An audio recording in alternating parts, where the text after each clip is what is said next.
হ্যাঁ গো, তা এটা রামপ্রসাদেরই বাড়ি তো নাকি? হ্যাঁ গো বুড়িমা, কিন্তু বাবা তো এখন বাড়িতে নেই। আচ্ছা, তা বেশ। সর্বাণী আছে তো, তাকেই ডাকো দেখি। মা বাবা দুজনেই গঙ্গায় স্নান করতে গেছে, ঘরে শুধু আমি আর দিদি আছি। তা তোরা বুঝি রামপ্রসাদের মেয়ে? হুম। বাহ, খুব ভালো। তুমি কে গো বুড়িমা? তোমায় তো আগে কখনো দেখিনি। তুমি কোথা থেকে এসেছো?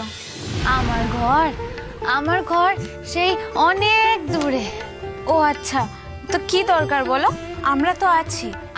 আমায় একটু ভিক্ষে দিবি মা?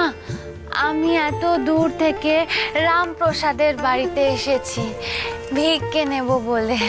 আচ্ছা ঠিক আছে, তুমি একটু দাঁড়াও, আমি তোমার জন্য চাল আলু সব নিয়ে আসছি।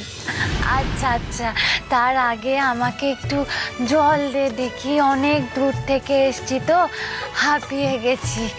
জগদীশ্বরী, বুড়িমাকে একটু হাত ধুয়ে জল দে, আমি ততক্ষণে ভিক্ষাটা নিয়ে আসি।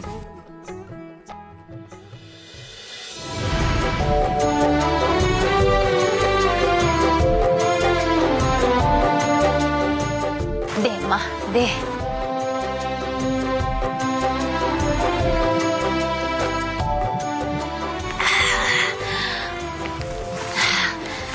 তা হ্যাঁ রে বাচ্চা, নাম কি তোর?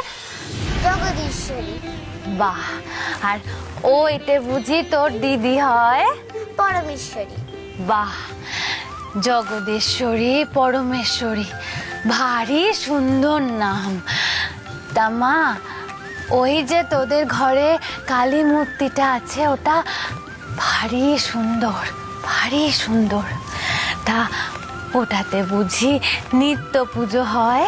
হ্যাঁ, এটা আমার বাবার প্রতিষ্ঠিত বিগ্রহ, বাবা এটা নিত্য পুজো করে।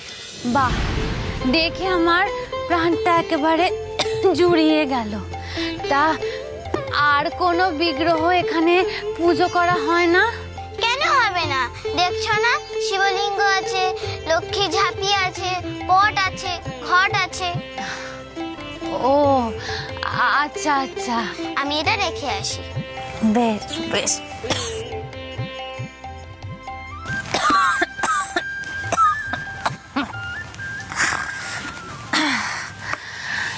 এ নাও বুড়িমা, তোমার ভিক্ষা নাও। আমি তো এই ভিক্ষা নেব না। সে কি, এই তো তুমি ভিক্ষা চাইলে, এখন ভিক্ষা নেবে না?